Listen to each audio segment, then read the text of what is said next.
The Walt Disney Company was inviting all kinds of folks on the board, but not Nelson Peltz, not Jay Rasulo. They said those individuals had to have a plan. They had to have a white paper. Tell us what you're going to do when you're on the board. Nelson Peltz didn't have one. Well, he fixed that. And Disney probably wishes he had not.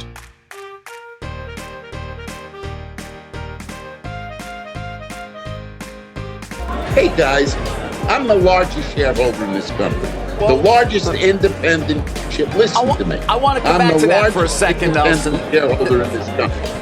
Hello, folks. Welcome back to the Pro Channel. Happy to have each and every one of you out there joining us as we endeavor to explain entertainment, keep you ahead of the culture curve with yet another industry-defined video of excellence. Joining us today is Jonas J. Campbell of That Park Place. Jonas, welcome back.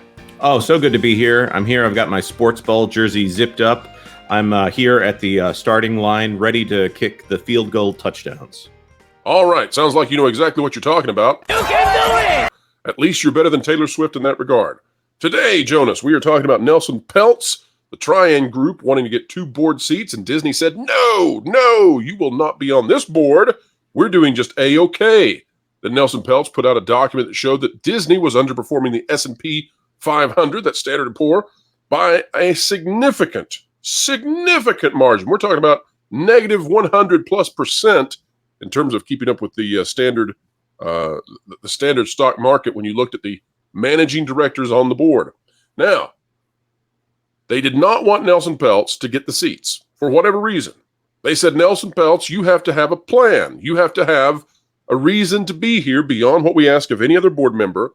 And that despite Nelson Peltz being the largest individual shareholder in the company. We've talked about that in a video before. And so today we go to whatsondisneyplus.com. We would love to go to the Bloomberg article, which is the original, but it's behind a paywall. And for ethical reasons, we choose on this channel not to bypass paywalls and show everybody what's in those articles, because that takes away money from the folks who wrote the articles. But here is the coverage of that. Disney activist investor Nelson Peltz wants to bundle ESPN with Netflix. This is his strategy. And Jonas, I want to get your take in just a moment, because not only is Nelson Peltz suggesting something that is absolutely lucrative, but it's also humiliating to Disney. And I think that's intentional. Let's read the article and then we'll explain why. Disney activist investor Nelson Peltz wants to bundle ESPN with Netflix just ahead of Disney's annual shareholder meeting. The company is currently in the middle of a proxy battle with activist investor Nelson Peltz and his Trian Fund Management Group.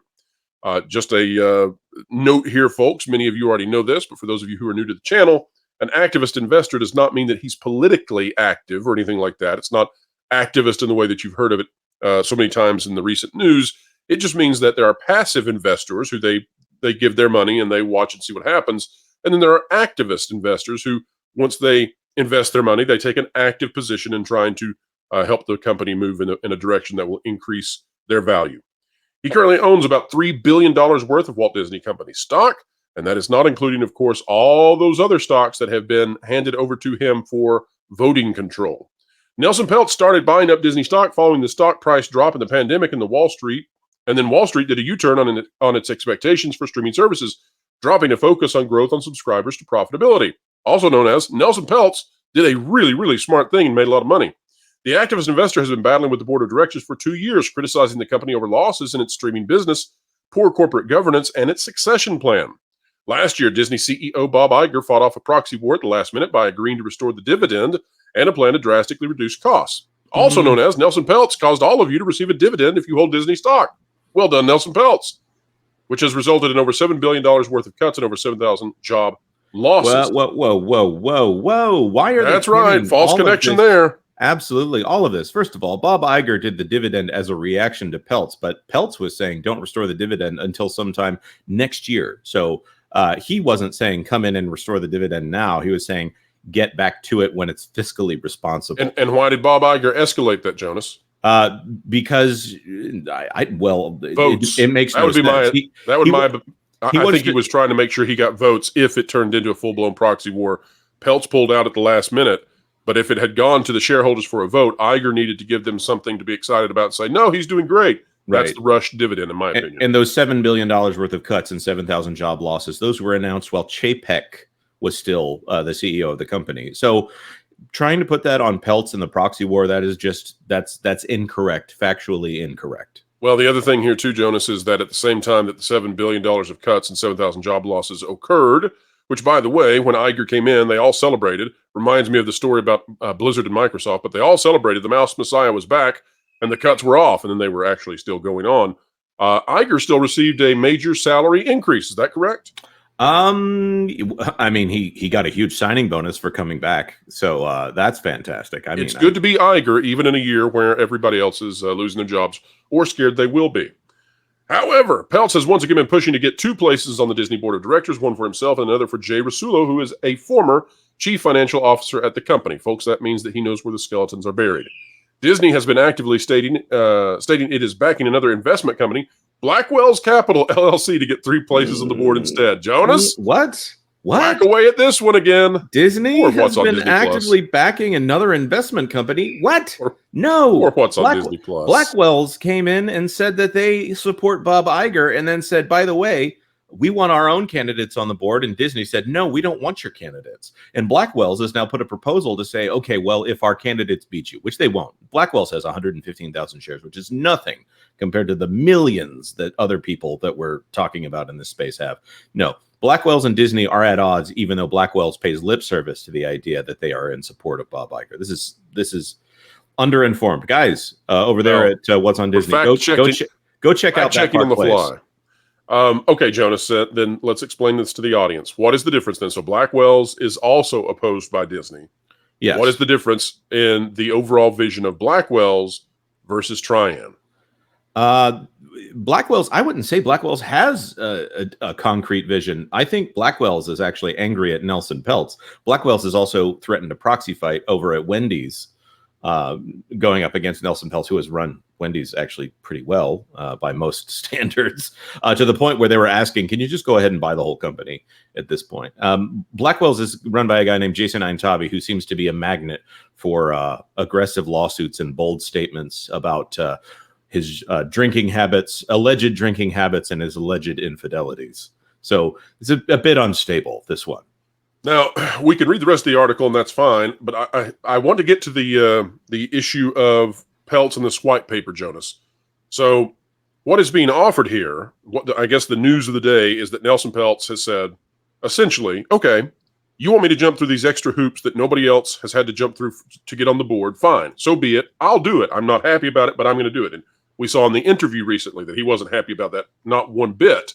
And he probably has every reason in the world to be unhappy about it because it's discriminate against him specifically. That said, the white paper, quote unquote, is supposed to be delivered now in February. And this ESPN thing is what has leaked out that we're finding out, as part of that white paper, i.e. a solution, a path forward for Disney and his vision. And the fascinating thing about this, I love this play because, one, if a Netflix were willing to partner up with ESPN and bundle the two together, then that is fantastically lucrative for the Walt Disney Company. Let's just explain what Netflix's place in the market is here. When you look at all of these shows that are on Netflix, and they do well, but other people's shows that don't do well on their own streaming services, like they do fine, like on Peacock and Disney and Amazon. Well, they don't do fine on Disney. I take that back. But Amazon Prime or whatever, if they go over to Netflix, there are things that they're just on the Netflix front page and they show up in the top 10 streaming charts. Like Netflix has one of my like favorite examples is views of Disney Plus. Flushed Away, the Aardman animation movie starring a claymation looking version of Hugh Jackman as a uptight rat in a tuxedo.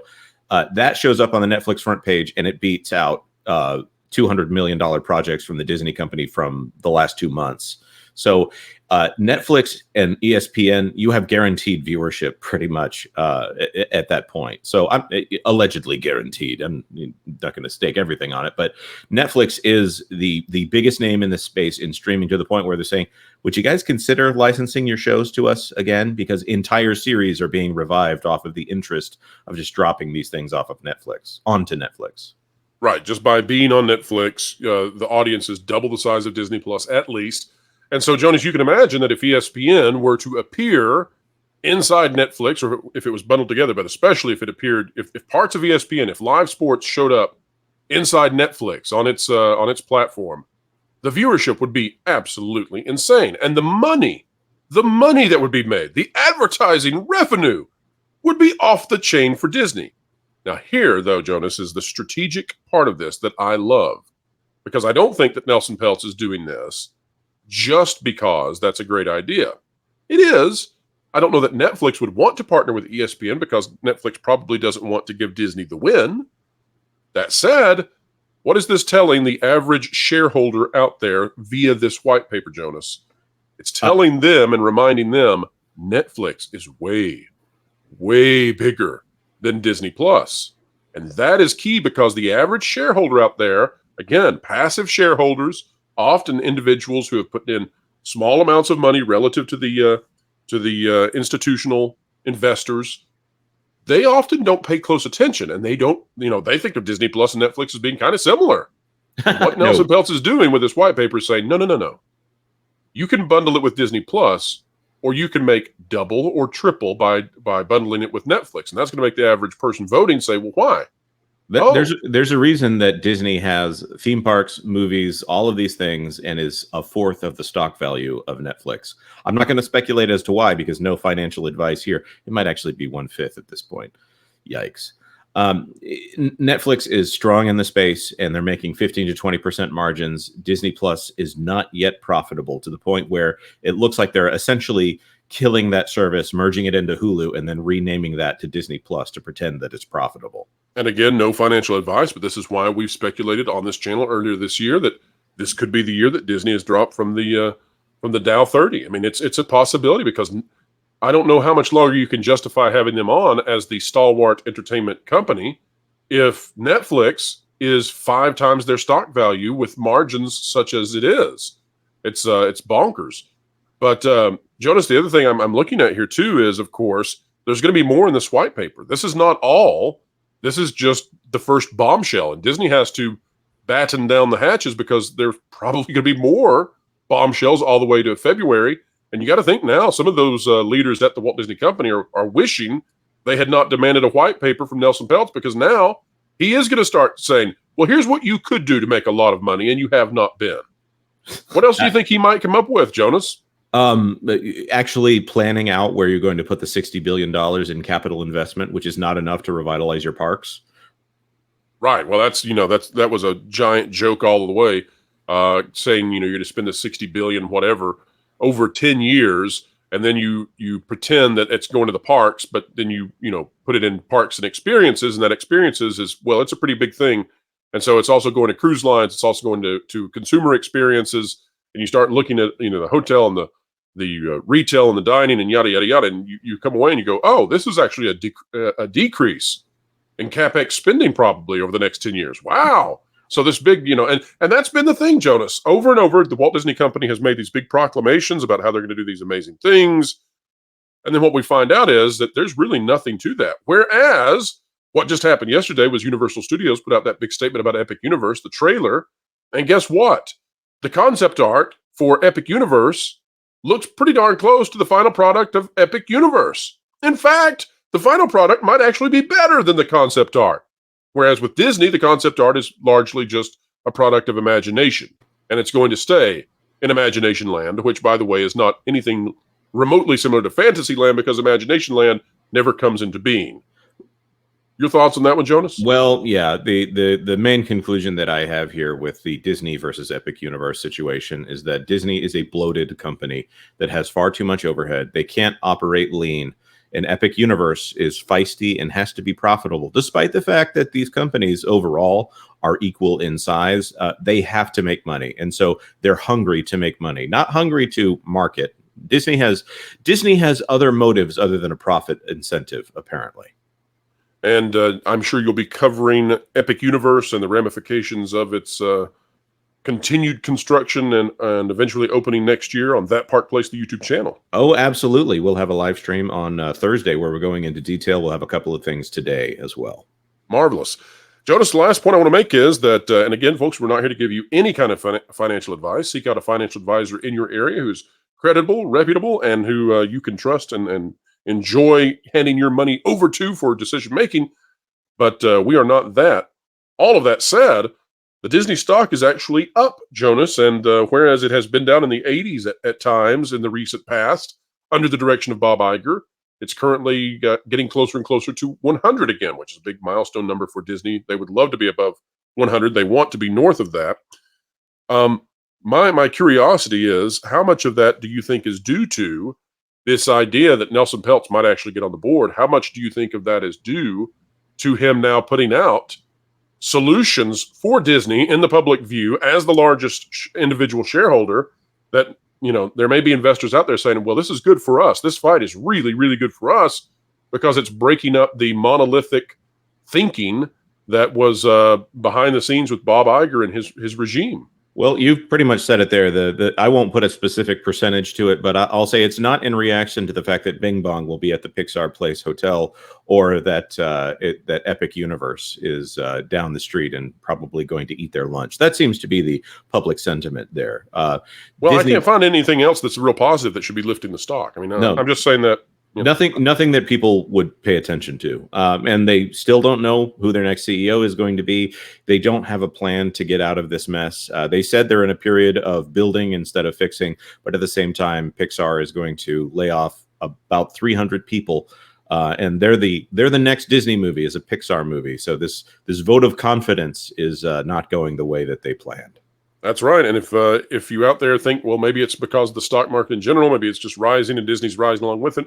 Well, the stock over the S&P 500 over the past month is up 3.2%. So maybe some boost there, but Disney doing fairly well in comparison to what they have been. And when we look at the headwinds that Disney is facing, not good. Not good at all. Oh, yes, those secular headwinds that only affect Disney. Secular headwinds. So we'll see what happens. They're going to have a very, very rough year at the box office. They're going to have a tough time at the parks. Streaming numbers have already been projected not to be winners this time. And so if Nelson Peltz is going to pounce this year and next year, that's the time to do it. I don't think that he'll win this year, but I think that he's playing the long game, and I think he will win next year. And I think the longer Disney delays him being on the board, the more likely it is he gets more board seats. And we here on the channel, of course, are actually proactively fans of Nelson Peltz and Jay Rasulo being on the board. And you might say, well, why would you take a position like that, Pro? And the answer to that is, well, because we want Disney to be in the sensible center. We want them to be in the middle, moderate ground and be a place for liberals and conservatives and leftists and rightists and all of that to enjoy content. And as of late, Disney has become a propaganda outlet for one particular political viewpoint. And we think that's negative not only for their financial futures, but also flat out for society, period. And so I'm very pleased that there are efforts now to move the company back to the middle. I think that is deeply needed, and I can't wait to see it should it happen. Jonas, final thoughts before we wrap up today? No, I think we've covered it all, sir. I will be covering a little bit more of this topic over on that Park Place, so be sure to stay tuned there. Absolutely. Folks, also, I am told that even though Valiant Renegade is traveling, that he is going to be working on this same topic with new insights that you just can't miss. So go check out Valiant Renegade when those videos hit. Of course, Valiant Renegade is a financial partner with that Park Place, and we're so pleased and happy to have him on board as a partner. Folks, you can partner with us as well, not financially, but just as importantly, by clicking the like button, share, subscribe, and when you click it, you stick it to the algorithms. It's the notification bell. Drop a comment down below. Let us know your thoughts, and make sure you check out the video that we did, the conversation with the independent journalist. She, of course, disabled in that video and had some very negative experiences at Disney World.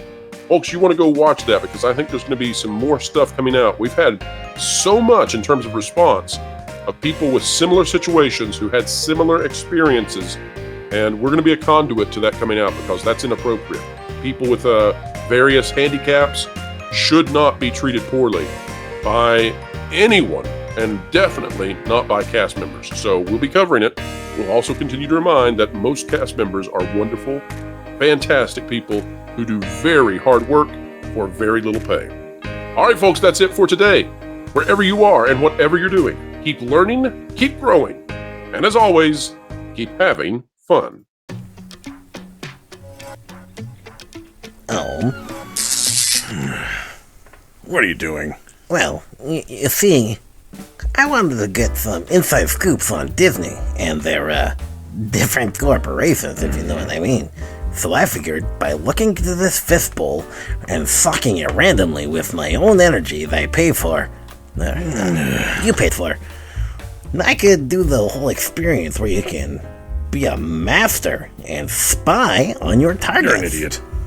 If you want to get the inside scoop on Disney or even other media organizations, you should check out thatparkplace.com and subscribe to WDW Pro's YouTube channel. That'd be way easier, more accurate, and less dumb. Are you saying I won't get accurate information this way? No, you can't. Who'd have think?